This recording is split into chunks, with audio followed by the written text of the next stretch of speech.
녹화된 강의는 나중에 몰아듣게 되더라고요. 라이브 클래스 같은 경우는 학원 스케줄에 맞춰서 꼭 들어야 하니까 공부도 미루지 않게 되고 학원에 가 있는 느낌이 들더라고요. 집에서도 생생한 강의 현장을 느끼고 싶다면 라이브 클래스가 딱인 것 같아요. 그러면 철근과 콘크리트가 일체화가 안 돼요. 여기에도 버텨야 되죠. 안 빠지고 버텨야 되는데. 자, 그런데 이렇게 울퉁불퉁한 마디가 있잖아요. 그러면 잡아당기는 힘에 대해서도 안 빠지고 잘 버텨요. 그래서 좋은 겁니다. 아셨죠? 자, 그래서 일반적입니다. 부착유기자가 현재 우리나라에서는 철근 콘크리트는 사용을 안 해요. 그래서 원형 철근은 이렇게 앞에 숫자 표현 앞에 이렇게 화일을 표현합니다. 동그랗다고 이렇게 표현합니다. 자, 그런데요, 이형 철근은 부착력이 큽니다. 부착력이 큰 이유가 뭐예요? 요 마디나 리브가 있어서 그런 거죠. 자, 그러면 이 숫자 앞에 대문자 D를 써요. 자, 이형 철근, 여러분, 이형 철근 영문으로 뭐라고 표현하냐면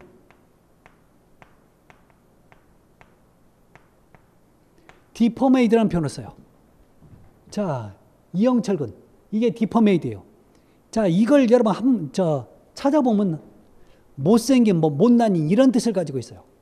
그게 중요한 게 아니라 항상 여러분 대문자 D를 숫자 앞에 표현하면 이형철근이라는 뜻이에요. 아셨죠? 다시요. 이형철근 10mm, 이형철근 13mm, 이형철근 16mm라는 뜻이에요. 그런데요, 혹시요,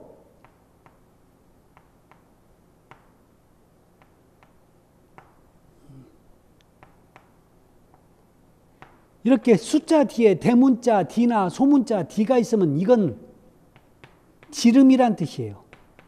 지름의 13배, 지름의 10배 이런 뜻이에요. 그렇지만 숫자 앞에 대문자 D가 얘는 소문자를 못 써요. 지름은 소문자나 대문자를 쓰지만 숫자 앞에 대문자 D로만 표현되면 무조건 이형철근 10mm, 이형철근 13mm, 이형철근 16mm 이렇게 해석하셔야 돼요. 아셨죠? 자, 결론적으로 이형철근이 쓰는 이유는요, 안 빠져서. 이걸 여러분 부착력, 부착 강도가 크다라는 표현을 쓰는 겁니다. 자, 그래서 모든 철근 콘크리트에 쓰는 철근은 이형철근을 씁니다. 자, 이형철근도 일반 철근 있고 고장력 철근이 있습니다. 아셨죠? 자, 그래서 고장력 철근, 고장력 이형철근을 많이 쓰죠.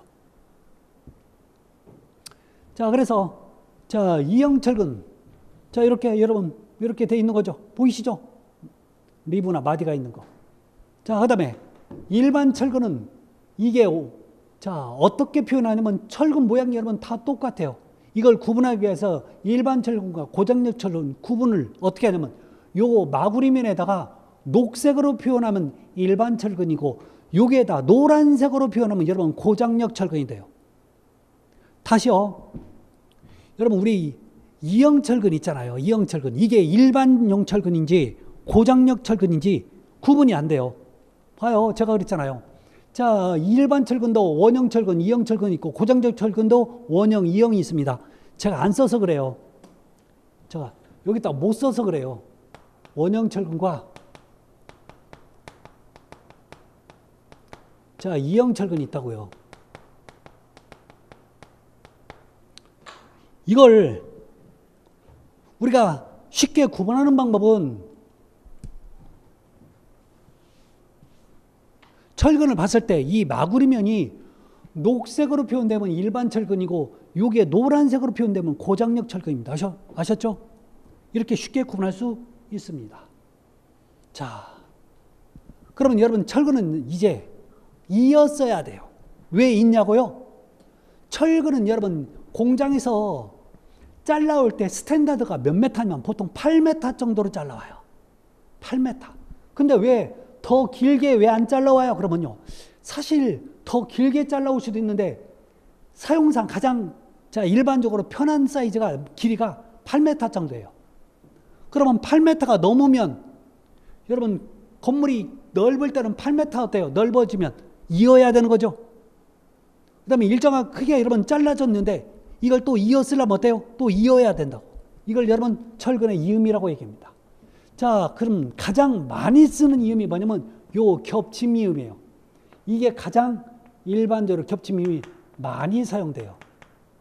아무런 표현 없으면 이렇게 겹침이염 하는 게 원칙입니다. 자, 어떤 경우에는 여러분 이걸 여러분 나사식 안에라 나사식을 깎아요. 철근도 여러분 이거 깎습니다. 나사. 그다음에 여기 안에다 뭐 집어넣고 여기에다 충전재를 집어넣고 이게 못 빠지게 만들어지는 거죠. 자, 어떤 데는 여러분 이걸 가스 합점이 뭐냐면 이거 토치로 푹 빨갛게 끝에를 달군 다음에 두 개를 서로 붙여버려요. 그다음에 요 부분은 여러분 일정하게 겹쳐놓고 자, 겹침이염 길이보다 훨씬 작게 한 다음에 여기다 용접을 해버리는 거죠. 반대편에 용접할 수도 있어요. 양쪽으로 다 용접할 수 있어요. 이거 여러분 용접이염입니다. 이렇게 용접하는 걸 자, 쓰는데 가장 일반적으로 많이 쓰는 게 뭐였냐면 요 겹침이염입니다. 아셨죠?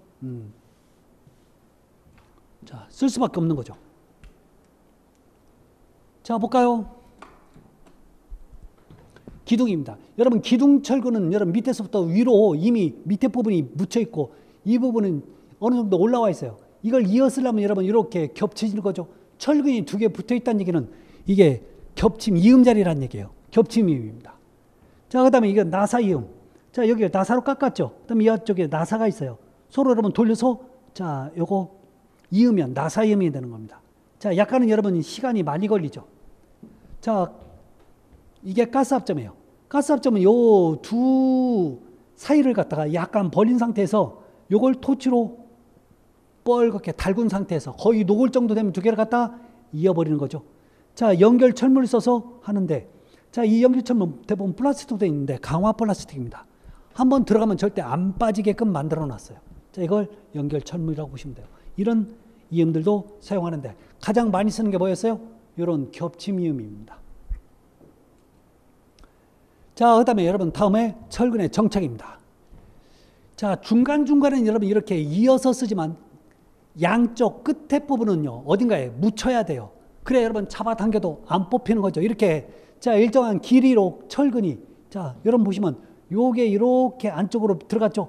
이게 뭐냐면 보호철근이에요. 보호철근이 왔고 벽이나 자, 이쪽으로 들어가 버립니다. 이게 여러분 철근을 정착했다고 얘기하는 겁니다. 자, 볼까요? 이게 여러분 기초판인데 여기에 기둥철근이에요. 자, 기둥철근이 일정한 길이로 여러분 나와 있는 게 잡아당겨도 안 뽑혀야 되는 거죠. 이게 여러분 정착을 했다고 하는 거죠. 자, 그러면 이게 뭐냐면 요게 바닥판이고 여기에 벽체야. 그러면 자, 요 바닥판 철근이 와서 자, 여기서부터 이렇게 묻히는 거죠. 지금 빨간색으로 된 부분이 정착의 길이가 되는 부분입니다. 그러니까 정의가 있어요. 자, 바닥판일 때는 얼마. 자, 이게 보고 여기 기둥이에요. 보철근이 왔을 때 여기서부터 여기인데 자, 여기서 정체의 길은 여기서부터 여기고 자, 요 밑에 철근은 여기서부터 여기가 돼. 이런 뜻이에요. 그래서 이 길이가 얼마라고 나중에 계산을 합니다. 여러분들은 계산 안 하셔도 돼요. 아셨죠? 이게 정착입니다. 그 다음에 철근의 결속입니다. 결속은 여러분 철근이 이렇게 많이 이쪽으로 가는 철근이 있고 이쪽으로 가는 철근이 있어요. 이걸 그냥 놔두는 게 아니라 자, 이렇게 서로 크로스되는 부분을 서로 교차되는 부분을 이렇게 결속선이라고 하는 게 있어요. 이게 결속기인데 후크예요. 자, 이걸 갖다가 서로 여러분 결속선으로 묶어요. 근데 일반 철선이 아니라 강선이에요. 안 끊어져요, 웬만해서는요. 그래서 요 교차되는 부분에 이것을 하나만 쓰는 게 아니라 이것을 반절 접어요. 이렇게 접은 다음에 이 갈고리를 접어진 요 고리를 갖다가 요 후크로 걸어서 밑에서 위로 낀 다음에 이렇게 돌려주는 거죠. 이걸 여러분 거의 다 원래는요 다 하게끔 돼 있어요. 근데 이게 상당히 허리도 아프고 힘들어요. 이게 그래서 우리나라는 아직까지도 자동 결속기가 없이 손으로 이렇게 다 합니다. 이게 확실하거든요. 자동 조립기는 이 철선을 여러분 한 가닥만 써요. 그러니까 결속력이 떨어져. 그래서 우리나라는 여러분 거의 지금도 이거 전부 다 수작업으로 하고 있습니다. 이게 철근의 결속입니다. 그래서 얼마마다 하라고 실제 나오고 있습니다. 그래서 꼭 다 해야 돼요. 그러면 바닥만 하는 게 아니라 벽에도 벽체 또는요 뭐 기둥, 보 전부 다 이렇게 철근을 다 묶어줘야 돼요. 아셨죠? 네, 결속입니다. 이게. 자, 콘크리트입니다. 자, 지난 시간에 여러분 제가 조적을 하면서 모르타르를 배웠어요. 자, 모르타르는요. 자, 시멘트와 모래만 섞은 걸 여러분 모르타르라고 한다고 그랬죠. 자, 모르타르가 하는 역할은 대부분 접착제 역할을 합니다. 자, 그러면 시멘트와 모래에서, 자, 시멘트는 무슨 역할을 하면 결합제 역할을 합니다. 그렇죠? 자, 그 다음에 전체를 하나로 만드는, 자, 결합제예요. 그 다음에 또 하나, 이 시멘트가 기본 강도를 가지고 있어요. 결론 여러분 굳으면 단단한 강도를 갖고 있는 게 시멘트가 1차적으로 가지고 있습니다. 자, 그러면 모래가 하는 역할은 뭐냐면 시멘트와 물만을 섞으면 굳긴 굳는데 뭐가 문제냐면 균열이 생기는 거죠. 그래서 균열 방지 목적으로 모래를 쓰죠. 자, 그러면 균열을 방지하려면 허용 한도 내에서 굵을수록 좋습니다. 굵은 모래. 너무나 굵어도 안 되지만 허용 한도가 있어요. 자, 균열 방지 목적으로 써요. 자, 이 두 개가 모르타르예요. 자, 그러면 콘크리트는 뭐가 들어간다고 그랬어요? 자갈이 들어가요. 자갈은 여러분, 자, 하는 역할이 강도를 더 증가시켜주는 역할을 하는 겁니다. 그래서 나중에 여러분 모르타르하고 콘크리트를 굳혔을 때 어느 게 더 단단해요? 콘크리트가.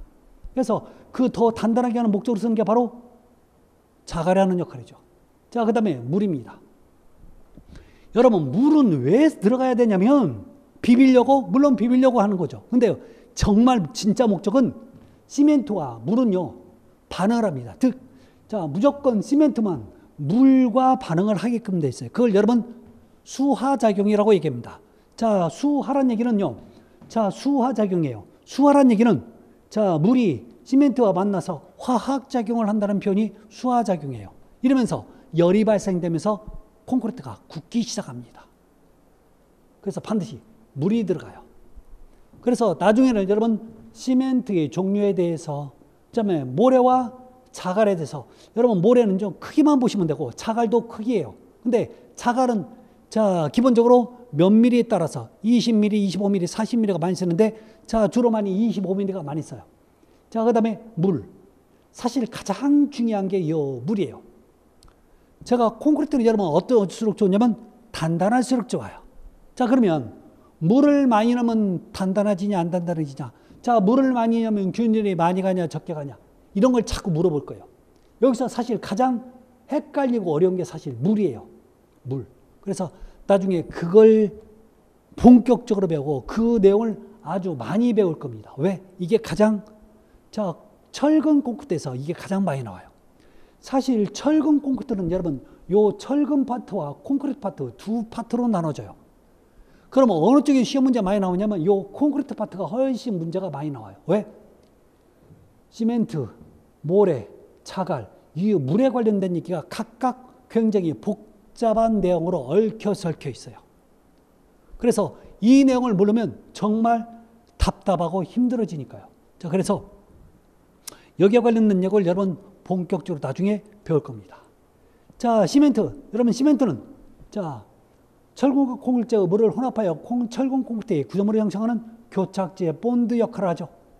자, 교착제 하나의 큰 덩어리를 만들어주는 역할을 한다고요. 그래서, 자, 시멘트는 일반적으로 보통 포틀랜드 시멘트가 많이 쓴다라고 하는데, 여러분 여기서 포틀랜드라는 표현은요, 자, 써도 되고 안 써도 돼요.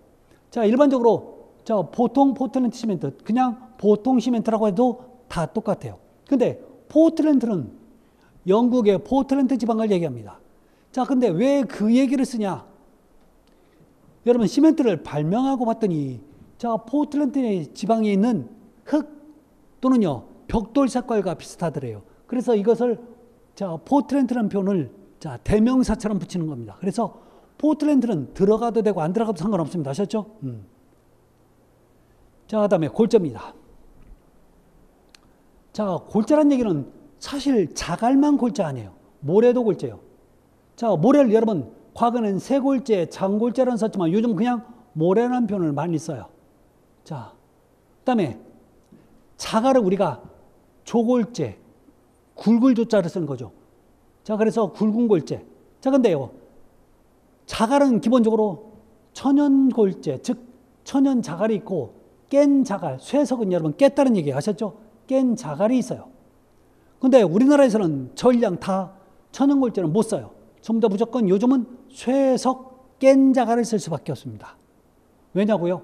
얘는 천연적인 거라 이제 쓰다 보니까 없어요. 그래서 절대 자연보호법으로 이걸 못 쓰게끔 되어 있습니다. 그래서 무조건 여러분 철근 콘크리트에서 쓰는 콘크리트에서는 돌은 깬 자갈을 쓰게끔 되어 있습니다. 그래서 이 깬 자갈을 자 크기를 일정한 크기로 깨서 사용을 합니다. 배합입니다. 여러분 배합은 섞는다는 뜻이에요.